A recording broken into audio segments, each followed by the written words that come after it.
Ang pulong sa Dios buhi og nagalihok nga gamhanan, mas mahait pa sa espada nga duhay sulab, ug modulot sa mga lutahan ug sa mga kauyukan, ug mutugkad sa mga hunahuna ug katuyuan sa kasing-kasing. Ang tibuok nga kasulatan gipaginhawa sa Dios ug may kapuslanan alang sa pagpanudlo, alang sa pagpanulid, ug alang sa pagmatuto sa pagkamatarong aron ang tao sa Dios mamahingpit mas sinangkapan alang sa tanang maayong buluhaton. Study to show thyself approved unto God, a workman that needeth not to be ashamed, rightly dividing the word of truth. Before we start our Bible study nining adlaw, sama sa naandan, gikinahanglan ng atong paglimpyo sa atong tagsa-tagsa kakalag, pinagi sa pagsugid sa tanan itong mga salang nabuhat ni inikadlaw.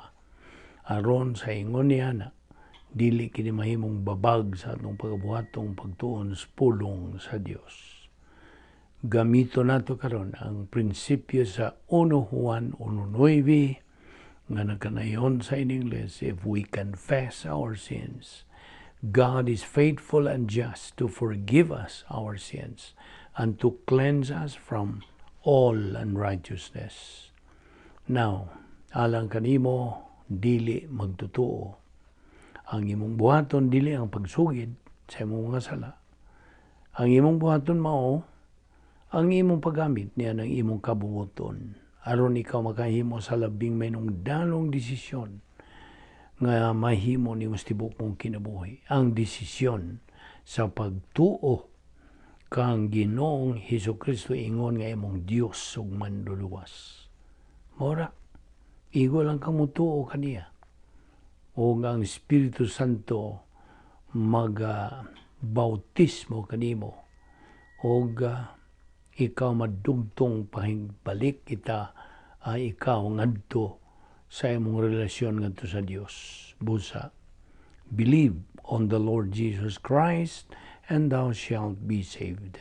Acts 16:31. Busa, sa hilom karon magandam ta sa atong tagsa-tagsa kalag natong kinahanglan natong limpyuhan.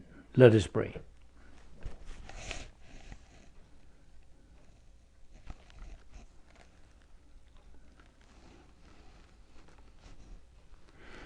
Balaan na mo nga Diyos, nagapasalamat kami kanimo nining lain sa mga higayon nga kami magatuon sa imong pulong. Salamat sa grasya nga imo pa kaming gipabuhi. Ubani kami karon, tudloy kaming dugang pang mga kamaturan aron kami makapadayon sa among spiritual momentum. Salamat niya among Bible study through the YouTube. Kining tanan among ipasalamatan sa ngalan ni Ginoong Hesukristo. Amen. Maayong adlaw sa tanan nato nga mga suki, mga subscribers, atong mga higala, atong mga igsuon diyan ni Kristo. Welcome na usab nining atong pagpadayon sa pagtuon sa pulong sa Dios. Niya pa kita magadupot sa atong tulanan, the Doctrine of the Divine Dynasphere. Okay, padayon ta. Atong gibiyaan kadtong gisgutan nato kagahapon. Okay, open your Bibles to Colossians chapter 3 verse 12. Mao ni kanunay natong duputan gyud sa hisgot. Colossians 3:12 says, "Put on therefore as the elect of God, holy and beloved, bowels of mercies, kindness, humbleness of mind, meekness, long-suffering."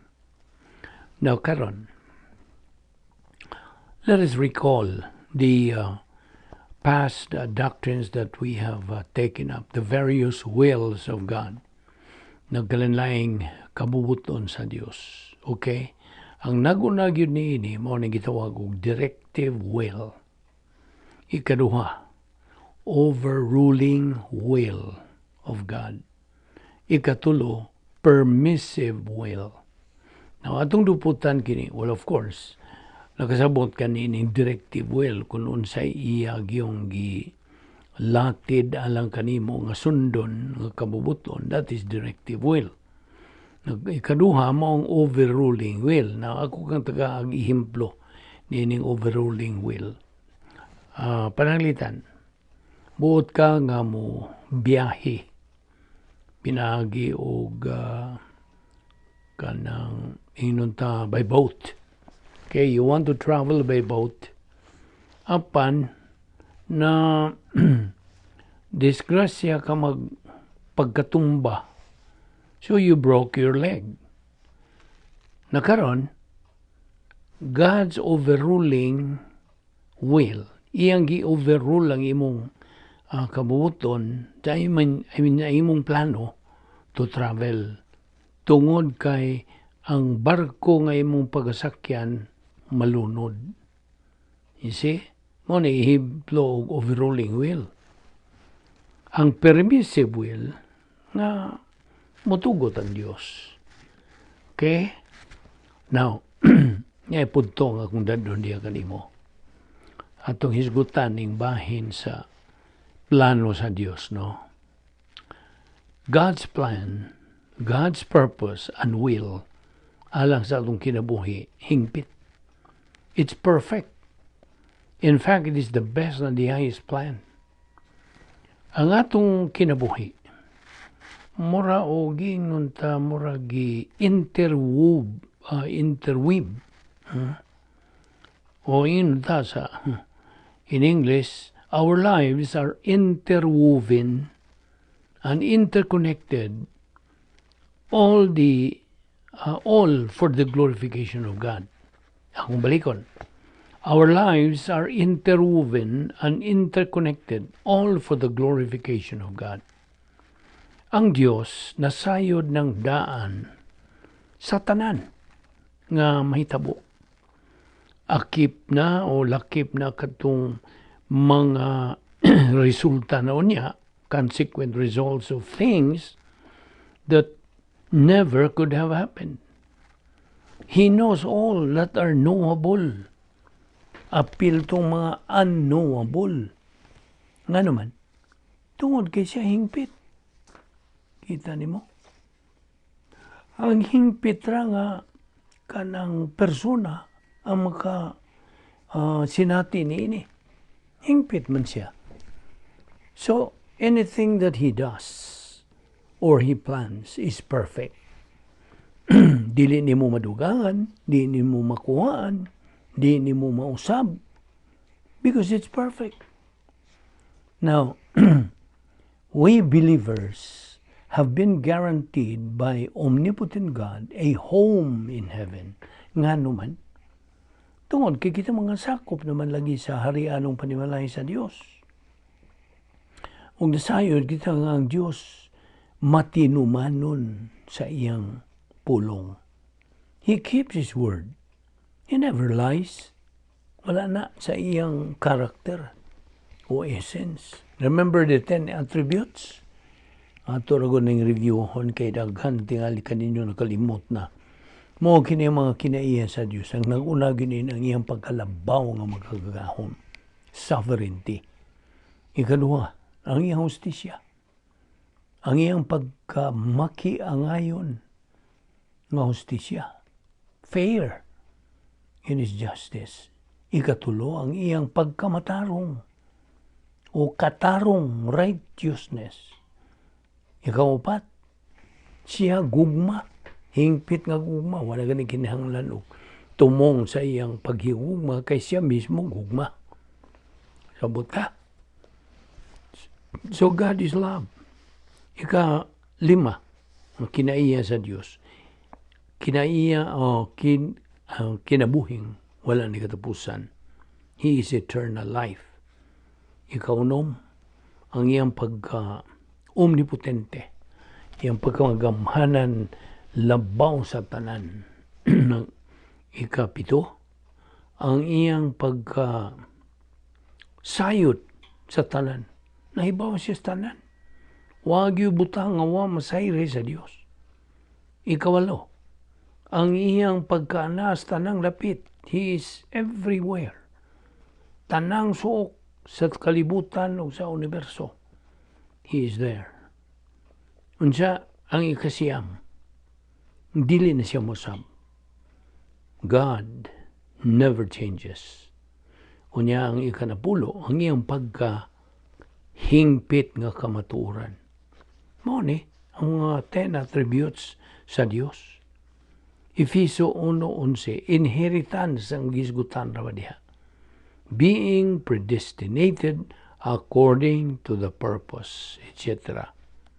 Kitang mga magtotoo are to live by faith, not by sight, in God's plan while we are still in this world.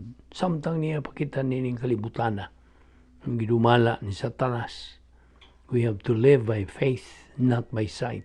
Dili na pinagi sa itong makita ang atong pagkinabuhi ingon nga Kristohanon, kundi pinagi sa pagtuo. That's the key. We are to live in the light of eternity. Usahay, kita makalimot mangod, maybe always, that we are now children of God. Ayaw nakalimot niya na, anak ka na sa Diyos. Kung imo nang gituuhan sa Ginoong Kristo nga imong manluwas, anak ka na sa Diyos. No, dili man niya itong gama-gama, ha? Wa ta magtumutumo ni naana sa pulong sa Dios. Ug ang pulong sa Dios mao siya nga Dios. That's why ingon nga iya mga anak, everything has long been set for our own good. Gipahiluna na, giandam na, gitagana na sa Dios. Tungod kay kita mga adopted na kanang sagup na as His children, na nasa Juan 1:12. So, tungod kay kita mga anak naman sa Diyos, we have an inheritance since the time we entered into union with Christ, pinagi sa pagbautismo kanato sa Espiritu Santo. Now, ang tanan nga may tabo to a believer is good. Naraban na sa Roma 8:38. God works all things together for good. Kanang good is His plan to those who love God. Question. Unsa man to pakigugma sa Dios? How do we love God? Tubag? By obeying His commandments. By obeying His word. Pinagi sa atong pagdungog aron nga ang atong pagtuo ngadto sa Dios maugmad. Romans 10:17. Hinumdumi katong computer of divine decrees. The computer, RAM chip, read-only memory. Now, ang plano sa Dios sa atong kinabuhi, gisud na diha sa RAM chip, which cannot be changed or altered anymore. Dili na. Di na mausab. So whatever happens to our life, all depends on our decision. Nag-aagad na yun sa atong decision. God perfectly knows everything. Ang imong mga una-una, ang imong mga panglihok-lihok, ang imong mga desisyon sa kinabuhi. Apan ang Diyos never interferes your volition, never. Kita ni mo na, diligid siya mo tandog sa imong kabubuton. Hatagan ko ka sa hingpit nga kagawasan. Apan bantay lagi. Yan ang maong kagawasan. Uban gihapon na ang responsibilidad. With that complete freedom that God has given us, unsa, goes responsibility. Kita ra gyud ang malubang. We are the only ones answerable, unsa, accountable. Kita ra. That's why whatever decision we make, we are the only ones answerable, responsible, and accountable, and there's nobody else. Now, balik na po sa Colosas 3:12.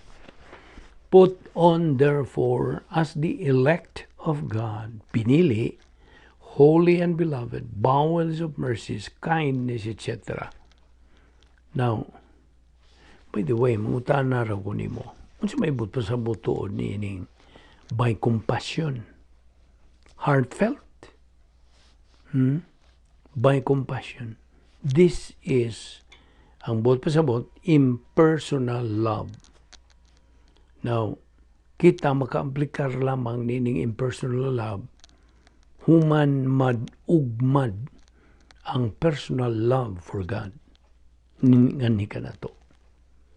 Ako balikon. We can only apply impersonal love after we have developed personal love for God. So, balik ragutan niya itong Romans 8:28. Popular kayo ning maong bersikulo. Nagasulti kining maong bersikulo. And we know that God causes all things to work together for good to those who love God, to those who are called according to His purpose.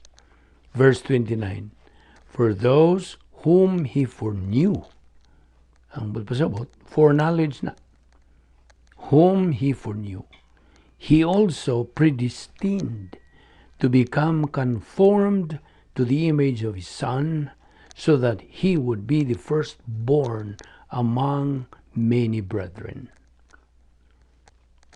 Okay, balik sa Colossus 3:12.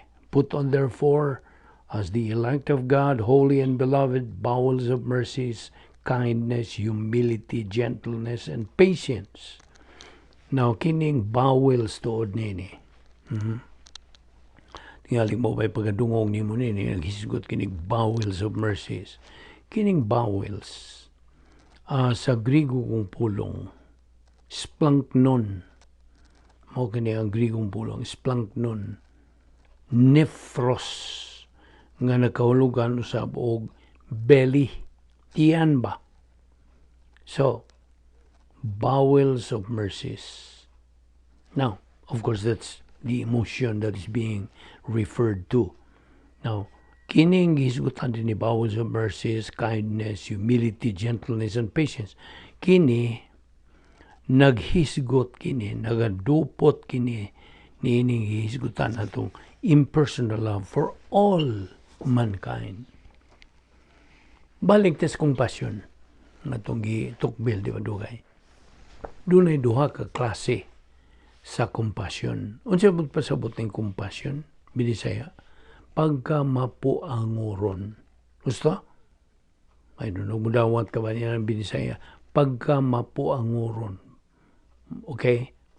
Now, duha ka klase kining compassion. Genuine o pseudo or fake.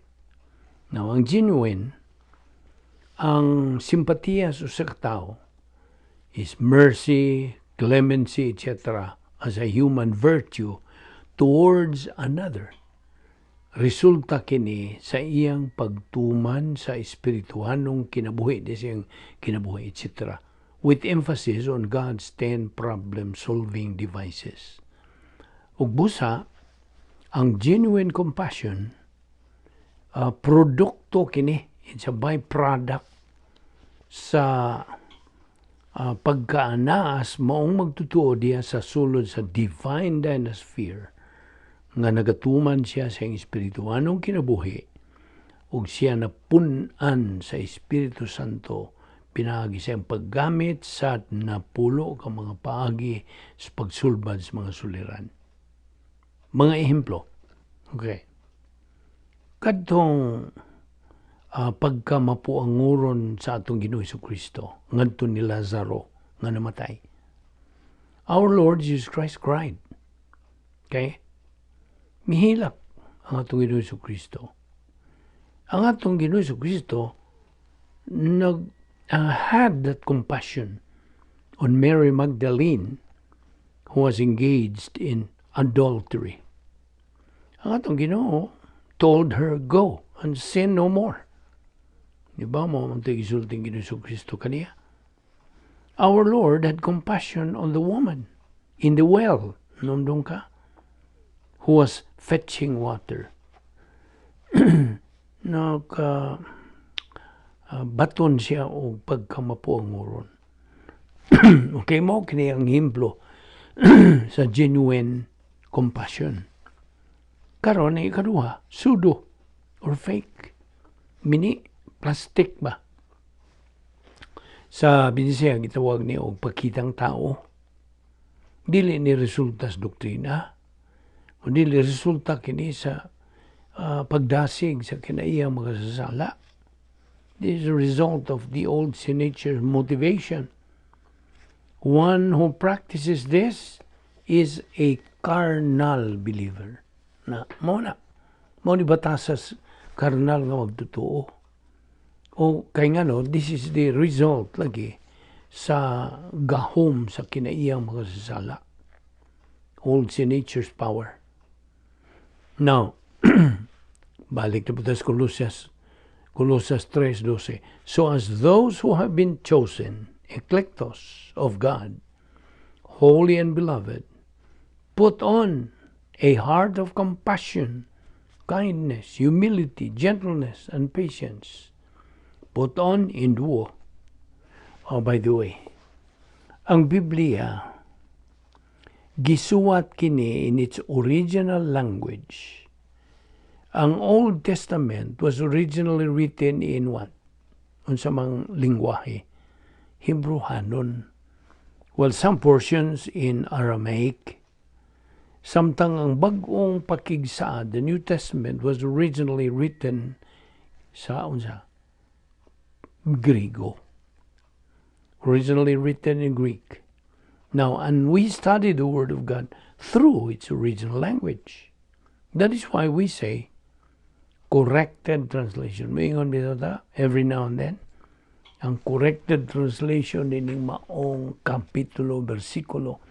Kini nagpasabot. We study God's Word by studying it through its original language. Kay ang method o paagi sa atong pagtuon sa pulo sa Dios, pinagi man lagi sa ICE method. ICE. I-C-E. I ay sagogical. C, categorical. E, exegetical. Now, kini nga sagogical, we study God's Word, pinagi sa iyang kasaysayan ini. Ang categorical, kanlain-lain matang sa mga doktrina. Categorical, may kategori. Okay? Ug ang exegetical, pagtuon sa pulong sa Diyos, pinagi sa original nga pinulungan. So ang mga Kristohanon gimanduan to acquire, to possess knowledge, not feeling. Dili na yung mga pagbati, dili. Of course, wang ka didi nga mo gamit kasi mong feeling, tao raman tapan. Dili ayaw na pagkalaki kanang imong pagbati. Kinahanglan knowledge. Although we cannot ignore feeling lagi. Feeling is only supposed to respond. Igor na siya mutubag to what is in one's mind. Feeling should not be controlling our life. It should be the mind to control our life. Yaman na. Ang atong panguna-una, may importante kaysa atong pagbati. Ang usa ka magtutuo nga gidumaan na siya sa iyang pagbati is in big trouble as a believer. You see? Dili mo function ang doktrina diha. Kay doctrine should be preeminent than anything. You see? Feeling lagi, kanang emotion, iguras pagtubag to what is in one's mind. It should be the mind that should control our life. Now, as we go on sa atong espirituhanong momentum, pagbuylo ng espirituhanon, we're going to learn a lot of doctrinal principles. Mabitaw ning every now and then magisigot ang mga prinsipyo, mga punto sa doktrina. You see? Kaya ang mga prinsipyo God, labing gikinahanglan kini to follow when it comes to growing up in the spiritual life. We must note nga ang Kristohanong paagis pagkinabuhi in the spiritual life, dili lagi nato ni makinabuhi in the human method. No, never. It can only be lived by divine way.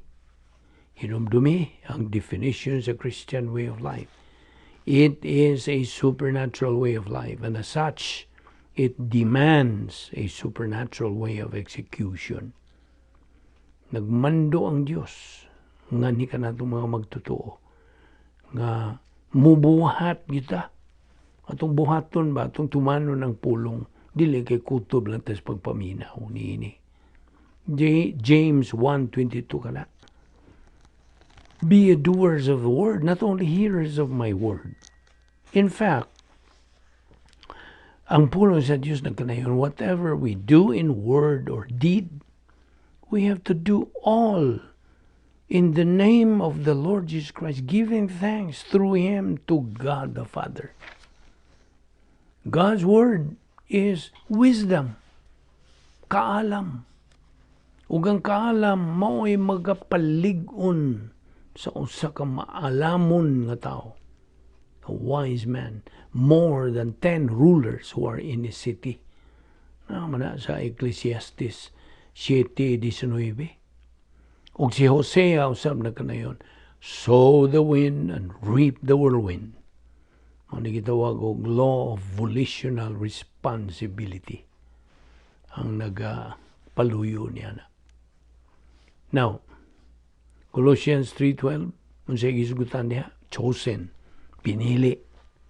So as a chosen, ingon nga mga pinili, save the person, we have been provided by God the following.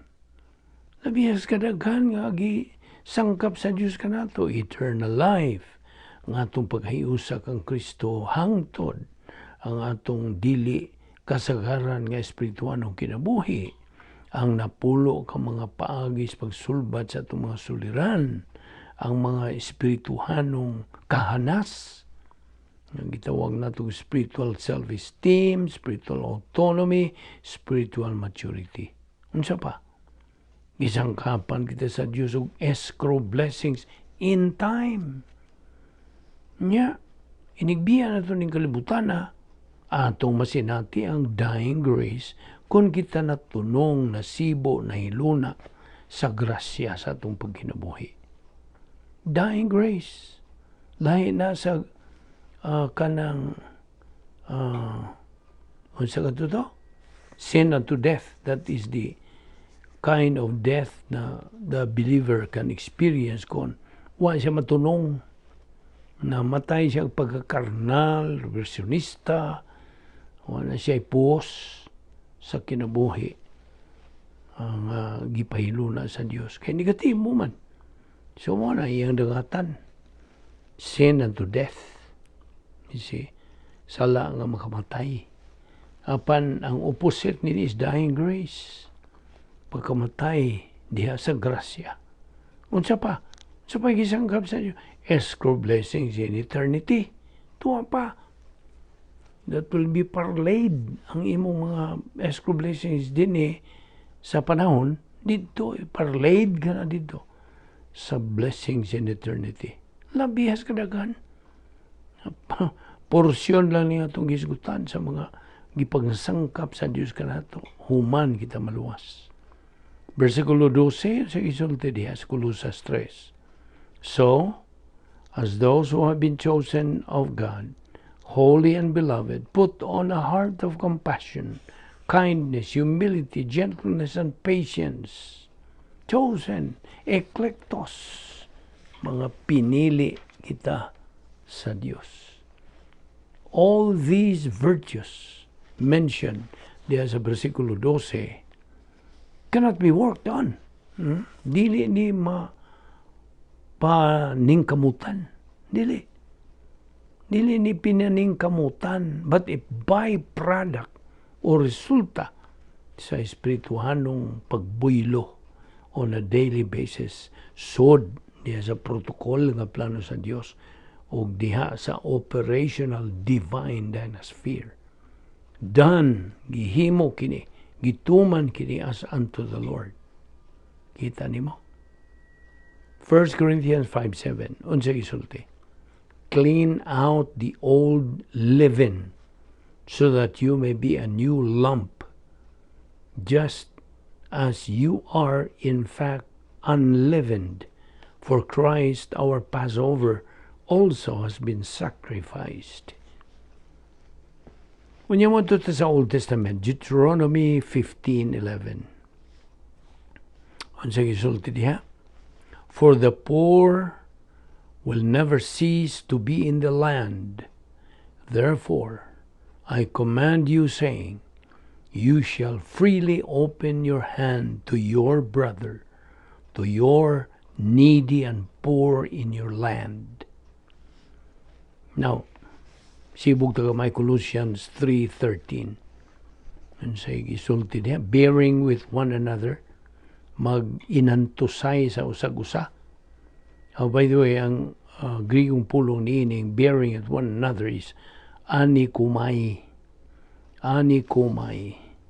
Bearing with one another and forgiving each other, whoever has a complaint against anyone, just as the Lord forgave you, so also should you. Okay? Di nilang una kita kutob karon nga adlaw. Ato ni padayon ugma nga mahitungod dining pagkinabuhing espiritualon, pagpuyo diya sa divine Dynasphere, unsa ka mayong danon kini mo ni atong gihatag emphasiya kanunay nga kining divine Dynasphere, this is the key to it all sa atong pagkinabuhing Kristiyanon. Kay kung wa ta magapuyo diha lagi sa sulod sa maong operational divine Dynasphere, then wala nagkayagaw na ang atong kinabuhing espirituanon. Wa ta matulong, we are not in sync, we are not in cadence, we are not in tune sa plano sa Dios. So, tungod kay wa man ta mahitunong, mahilula sa plano sa Dios, then unsa anak man ta niya, unsa pantunon ta, pagadisiplinahon ta, which dili kita buot nga may tabo ka na nato, di ba? We cannot afford.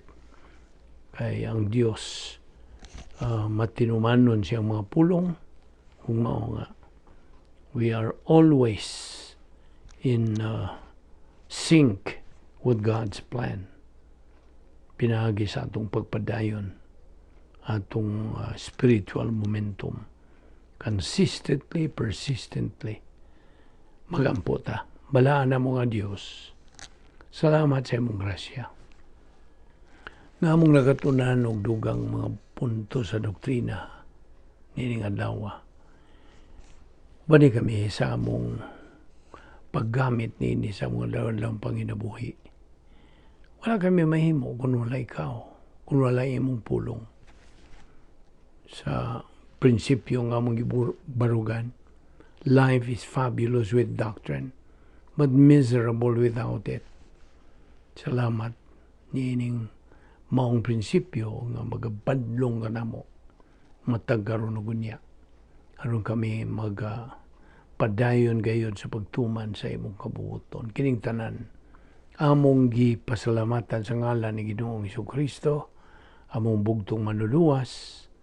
Amen.